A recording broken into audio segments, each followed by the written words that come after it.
There are two things I want to say. First, I should have said understand rather than don't know in the original video I had posted. Also, this video is from my experiences and my experiences alone. Because there are so many types and so many stories, and everyone will experience them differently, so friends, family, and whoever else watches this, please remember, this is my story. I've also decided to make 2 videos instead of one long one. This video here will more or less be an explanation of the differences between epilepsy and seizures, a list of the 6 main types of seizures. I will only focus on the 2 I have, and how to deal with someone who has them. Trying to dumb it down a bit, for my own understanding as well, I admit I had to look up a few things to make sure they were right. According to Google, epilepsy comes from a Greek word meaning to hold or to seize. You might also hear a seizure called a convulsion, fit, or spell. Your brain cells are constantly sending out electrical signals that travel along nerves to the rest of the body. I don't know about you, but having it called a spell makes me feel like I'm a witch from the Dark Ages, burned at the stake for being accused as a witch, going blank and thought to be possessed. Now, there are 6 types of generalized seizures. The most common and dramatic is the convulsion or grand mal, and I've had quite a few experiences with those. In this type of seizure, a patient loses consciousness and usually collapses. Now, this is not like falling out of bed from a REM sleep, but as I like to explain it, more like flopping around like a fish out of water. The 6 types are absence seizures, formerly known as petit mal, tonic-clone or convulsion seizures, which are the grand mal, atonic seizures or drop attacks, clonic seizures, tonic seizures, and finally, myoclonic seizures. I've been lucky enough to only experience the first 2. Now, what are the triggers of a seizure? Some people are brought on by certain situations. They really trigger from person to person, but common seizures include tiredness and lack of sleep, stress, alcohol, and not taking medication. Let it be known, though, there is a difference between seizures and epilepsy, although the 2 terms are usually used simultaneously. A seizure is a single occurrence, is different than epilepsy, which is defined as 2 or more unprovoked seizures. One thing I've learned over time as a patient of at least 3 doctors is that children that have seizures are more than likely to grow out of them, while adults that get these are the opposite. Having grown into adulthood, I'm one of the ones stuck in the middle. As I classify under epilepsy, this video will have a focus on that. I once more turned to Google here to double check I was correct. These happen when electrical activity is happening in our brain all the time, as networks of tiny brain cells send messages to each other. These messages control all our thoughts, movements, senses, and body functions. A seizure happens when there's a sudden, intense burst of messages between cells to get mixed up. Thus, a seizure is born. As a fun fact, I've been told that my seizures are so strong they could light up a city. So yeah, if there's ever a blackout, I'm here for you guys. Anyway though, how a seizure affects you depends on what area of the brain is involved in this intense electrical activity. You might lose consciousness, or you might stay aware of what's happening around you. You might have strange sensations or movements you can't control.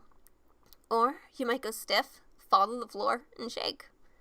Let it be known that some people have only one type of seizure, while others, such as myself, have had more than one. As I've experienced the absence and the grand mal, my story will be focused on those. Then again, I seem to have been in a blender of some of the other ones as well. So here's a special treat about the clonic and tonic seizures. During the tonic phase, you lose consciousness, thus you aren't aware of your surroundings. How many times I've fallen and kicked something over accidentally, I wish I could count. All the muscles go stiff, and if you're standing, you fall to the floor. Air might push past your voice box, which can make it sound like you're crying out. You may bite down on your tongue or inside your mouth. Now, during the clonic phase, your limbs jerk quickly and rhythmically. You may lose control of your bladder and or bowels. Amen, this hasn't happened to me.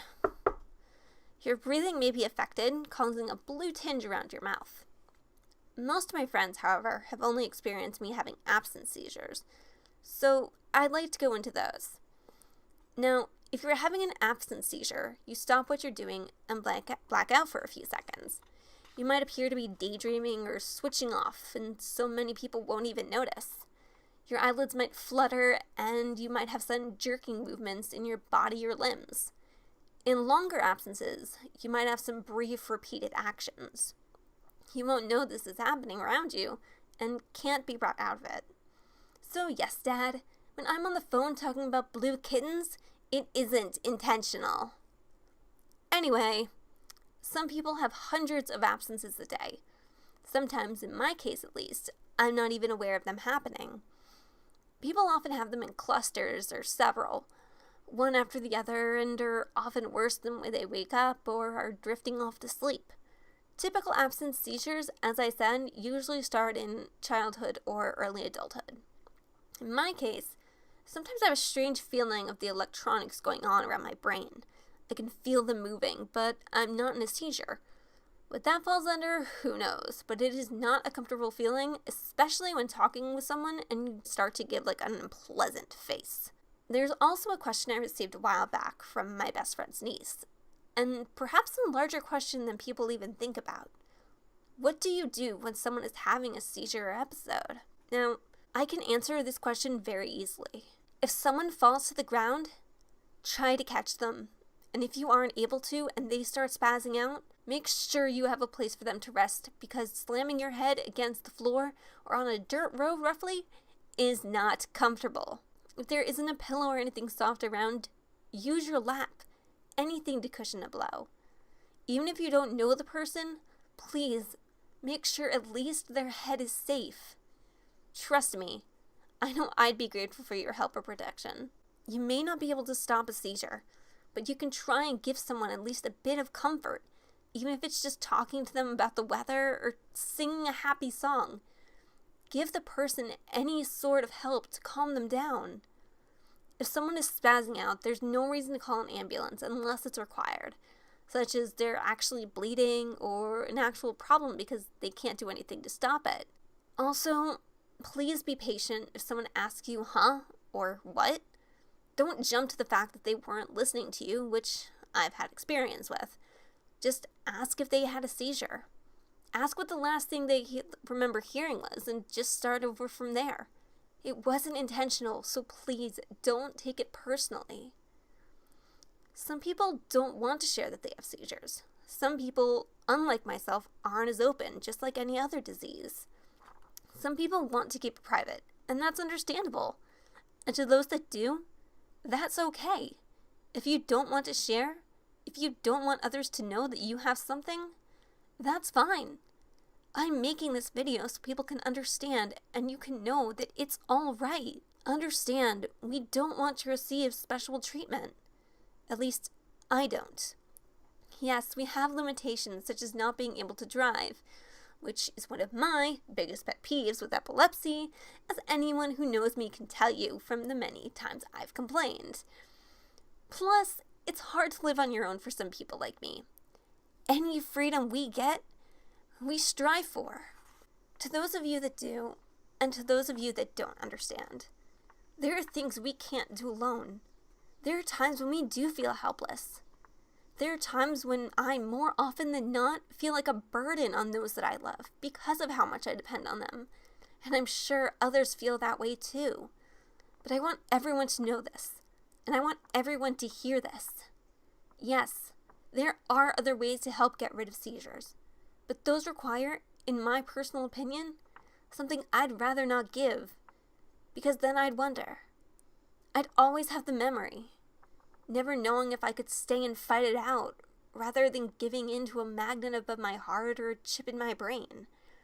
Rather than taking an unknown chance, I'd rather fight it out and know the battle is over, and it happened on its own, not because of something forced. Understand, I am not bashing on people who've done these. And if they've worked out for you, then you have no idea how happy I am that you've beaten the odds. That those have helped save you from the torture that only we can understand. I like to joke around and call myself a pill popper. And one day, when my neurologist said that there are people who sadly only want that, I had to bite my tongue from saying, because we don't all want items that aren't going to help 100% go into our bodies. I don't want to feel like I'm always about to cry or have a chip in my brain. So sorry that I'd rather pop pills. There is no miracle cure for any disease, and epilepsy is included. Though, from what I've been told, I have a rather fun story to share about the once called miracle pill. I've explained the differences between the two problems. I've told you some things to do if you've ever met someone who had or has a seizure. But now, a few stories of mine are on their way. Some good, some bad, but some that have shaped me into the person I am. Question is that a good thing or a bad thing? Anyway, I hope that will be much more entertaining.